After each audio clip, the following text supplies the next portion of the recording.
नमस्कार, धर्म ज्ञान में एक बार फिर आप सबका स्वागत है और हमेशा की तरह मैं हूं आपके साथ कविता राणा। आज भारत अपना 72वां गणतंत्र दिवस मना रहा है। जनवरी की कड़कड़ाती ठंड में जब राजपथ पर परेड निकली तो पूरी दुनिया को भारत की अतुल्य ताकत का एहसास दिलाया गया। समूचा देश जश्न गणतंत्र के रंग में रंगा हुआ नजर आया। कोरोना की वजह से भले ही कोई मुख्य अतिथि नहीं थे, समारोह में शामिल होने वाले दर्शकों की संख्या में भी कटौती की गई।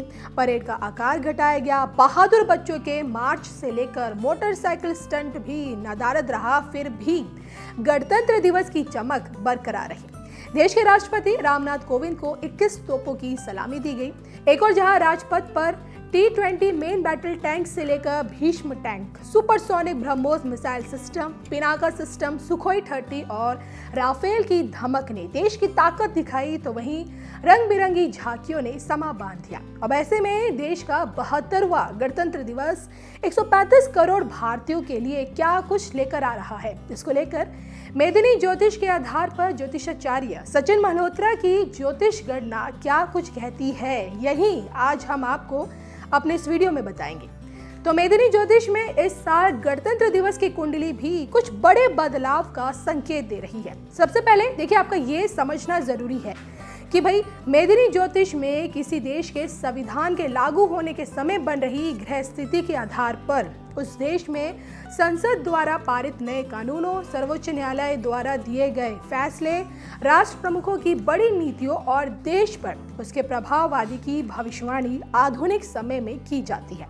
तो देखिए, स्क्रीन पर दिख रही ये कुंडली 26 जनवरी 1950 की है, जब भारत का संविधान सुबह 10:18 पर दिल्ली में लागू हुआ था। तब मीन लग्न उदित हो रहा था और इस समय के आधार पर बनी भारतीय गणतंत्र की कुंडली के लग्न में राहु स्थित है, जो कि संयोग से आजाद भारत की वृष लग्न की कुंडली में भी लग्न भाव में स्थित है और जिसकी वजह से हम दुनिया में सेकुलर राष्ट्र के रूप में आदर पाते हैं।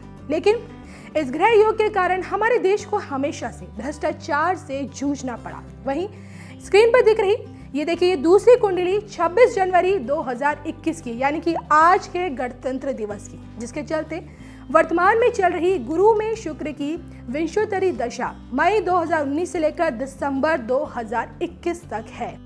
अब यहाँ देखिए, ध्यान देने योग्य बात यह है कि भाई मई 2019 में दूसरी बार सत्ता में बहुमत से आई भाजपा सरकार ने धारा 370, 3 तलाक, नागरिकता कानून, लेबर कोड बिल और कृषि कानून जैसे बड़े बिल इस गुरु शुक्र की दशा में सदन से पारित करवाए हैं, जिनमें नागरिकता कानून पर जन आंदोलन हुआ था। और अब देखिए, कृषि कानून को वापस लेने पर किसानों और सरकार में ठनी हुई है।